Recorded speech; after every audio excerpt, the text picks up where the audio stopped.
ಪರಮ ಪೂಜ್ಯ ಶ್ರೀ ಶಿವಯ್ಯ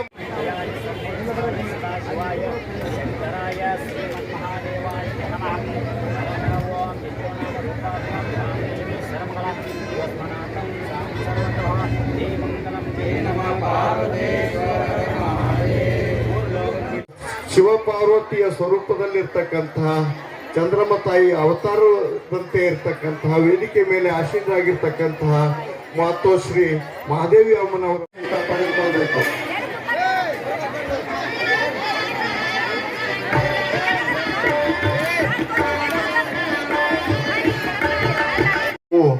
ಶ್ರೀ ಸಿದ್ದು ಹಂಚನಾಳ್ ಕರ್ನಾಟಕ ರಾಜ್ಯ ಸರ್ಕಾರಿ ನೌಕರರ ಸಂಘದ ಉಪಾಧ್ಯಕ್ಷರು ಇವರ ಸ್ವಾಗತದೊಂದಿಗೆ ಆರಂಭವಾಗಲಿದೆ.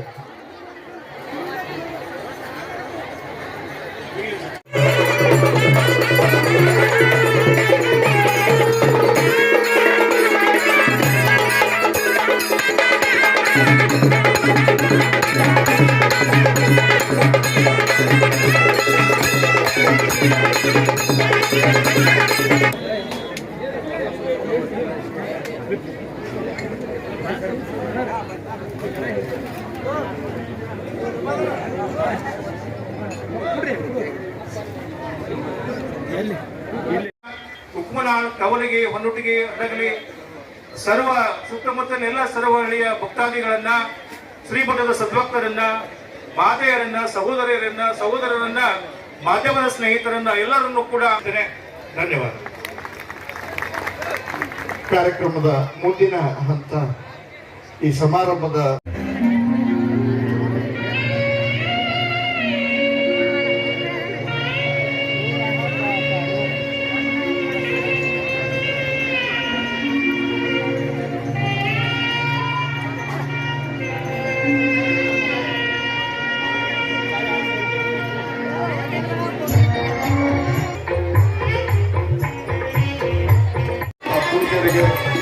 ಹಾಗೂ ಸರ್ವ ಸಂಪರ್ಕರಿಗೆ ಅನಂತ ಸರ್ವ ಶರಣಾರ್ಥಿ. ಇವರ ಜೊತೆಗೆ ಕ್ರಿಯೇಟಿವ್ ಬ್ಯಾಂಕಿಂಗ್ ಅಕಾಡೆಮಿ ಮತ್ತು ಗ್ರಾಮೀಣ ಸಹಕಾರಿ ಸಂಸ್ಥೆನ ಶಿಬಿರಕ್ಕೆ ಮಕ್ಕಳ ಆವರಣದಲ್ಲಿ ಜರುಗ್ತಾ ಇದೆ. ಅದಕ್ಕೆ ಬಂದಂಥ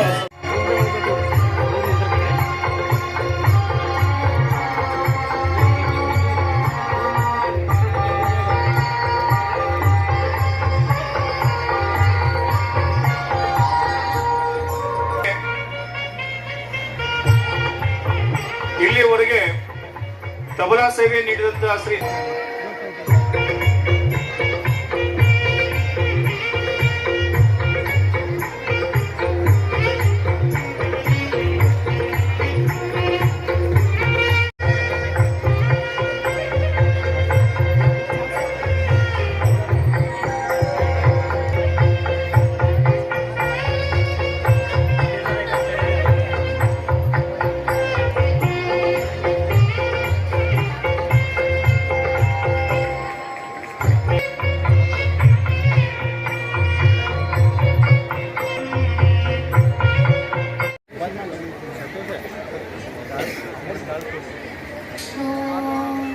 गुरुदेवो महेश्वरा गुरु साक्षात् परब्रह्म तस्मै श्री गुरवे नमः.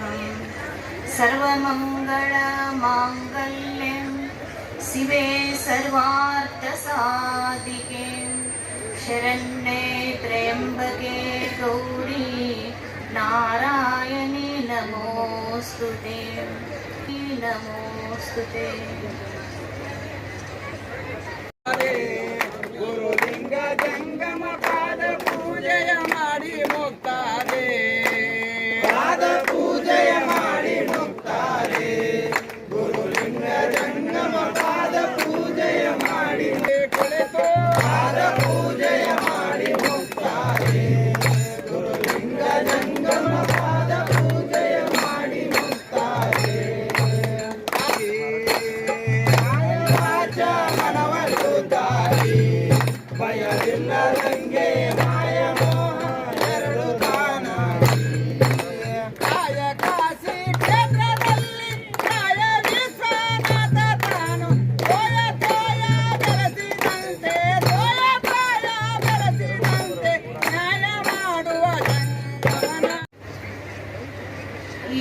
ಸರ್ವ ಕಾರ್ಯಕ್ಕೂ ಕಾರಣೀಭೂತರಾಗಿರ್ತಕ್ಕಂಥ ಈ ಕ್ಷೇತ್ರದ ಒಡೆಯರಾಗಿರ್ತಕ್ಕಂಥ ಪುಣ್ಯ ಪುರುಷರಾಗಿರ್ತಕ್ಕಂಥ ಸದಾಶಿವ ಶಿವಯೋಗಿ ಸಿದ್ದರಾಮೇಶ್ವರರ ಪಾದ ಪದ್ಮಗಳಿಗೆ ಭಕ್ತಿಪೂರ್ವಕ ಶಿರಸಾಷ್ಟಾಂಗ ನಮಸ್ಕಾರಗಳನ್ನು ಸಲ್ಲಿಸಿ ಈ ಮಠದ ಗುರುಗಳ ಪಾದಕ್ಕೆ ಭಕ್ತಿಪೂರ್ವಕ ನಮಸ್ಕಾರಗಳನ್ನು ಸಲ್ಲಿಸಿ ಬಂಧನಾಳದ ಶಿವಯೋಗಿಗಳಾಗಿರ್ತಕ್ಕಂಥ ಮಹಾತ್ಮರಿಗೆ ಭಕ್ತಿಪೂರ್ವಕ ಶರಣುಗಳನ್ನು ತಿಳಿಸಿ ಅದೇ ರೀತಿಯಾಗಿ ಈ ಒಂದು ಸಭೆಗೆ ಆಗಮಿಸಿರ್ತಕ್ಕಂಥ ಬಸಯ್ಯ ಸ್ವಾಮೀಜಿಯವರಿಗೂ ಕೂಡ ವಂದನೆಗಳನ್ನು ತಿಳಿಸುತ್ತಾ ಈ ಒಂದು ಕಾರ್ಯಕ್ರಮಕ್ಕೆ ಆಗಮಿಸಿರ್ತಕ್ಕಂಥ ಎಲ್ಲ ಶಿವಶರಣೆಯರಿಗೆ ಶರಣು ಶರಣಾರ್ಥಿಗಳು.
ಆಗಿರ್ತಕ್ಕಂಥವರು ತಮ್ಮ ಜೀವನದಲ್ಲಿ ಒಳ್ಳೆಯ ಧರ್ಮದಿಂದ ನಡೆದುಕೊಂಡು ಆ ಭಗವಂತನಿಗೆ ಬೇಕಾಗಿ ಒಳ್ಳೆಯ ಹಾದಿಯಲ್ಲಿ ನಡೆದುಕೊಂಡು ಹೋದದ್ದೇ ಆದರೆ ಅವರ ಜೀವನ ಸಾರ್ಥಕ ಆಗ್ತದೆ ಅಂತಕ್ಕಂಥದ್ದರಲ್ಲಿ ಮಹಾತ್ಮರ ಆಶೀರ್ವಾದ ಮಾರ್ಗದರ್ಶನ, ಸದ್ಗುರುಗಳ ಮಾರ್ಗದರ್ಶನ, ಗುರುವಿನಲ್ಲಿ ಭಕ್ತಿ ಶ್ರದ್ಧೆ, ಅವರಲ್ಲಿ ಸತಿಪತಿಗಳು ಒಂದಾಗಿ ಶಿವಭಕ್ತಿಯನ್ನ ಮಾಡುವುದರಿಂದ ಶಿವ ಧ್ಯಾನ, ಶಿವಭಕ್ತಿ, ಗುರು ಭಕ್ತಿಯನ್ನು ಮಾಡುವುದರಿಂದ ಅವರ ಜೀವನ ಸಾರ್ಥಕವಾಗುತ್ತದೆ. ಮದುವೆ ಆಗುವಕ್ಕಿಂತ ಹುಡುಗಿ ಸ್ವಲ್ಪ ಹೆಚ್ಚು ಕಮ್ಮಿ ಏನೋ ಆದ್ರೂ ಮದುವೆ ಆದ ನಂತರ ಅವಳು ತನ್ನ ಗೃಹಸ್ಥ ಆಶ್ರಮ ಧರ್ಮವನ್ನ ಸ್ವೀಕಾರ ಮಾಡಿದಾಗ ಅದೇ ಹಾದಿಯಲ್ಲಿ, ಧರ್ಮದ ಹಾದಿಯಲ್ಲೇ ನಡಬೇಕು.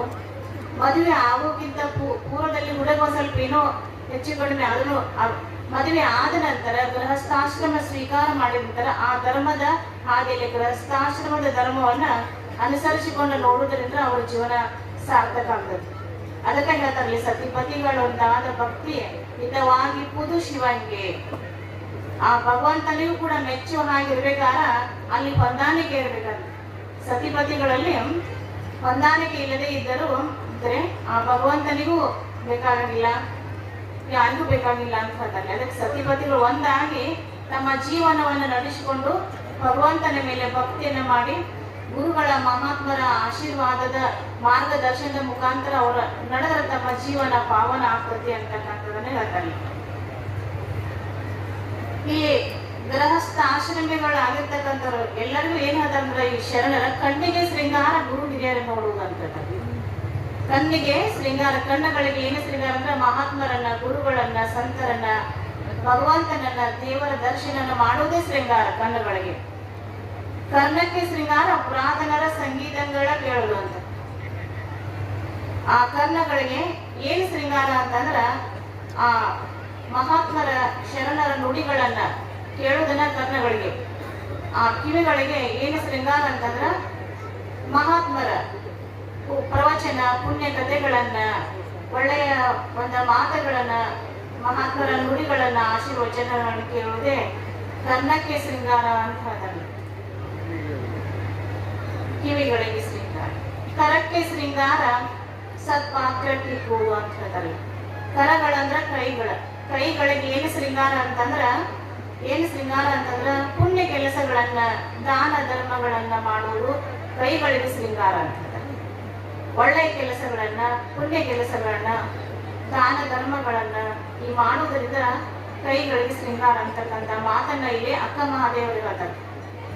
ವಚನಕ್ಕೆ ಶೃಂಗಾರ ಸತ್ಯವ ನುಡಿಯುವುದು. ಇಲ್ಲಿ ಮಾತಾಡಿದರೆ ಒಳ್ಳೆ ಮಾತುಗಳು.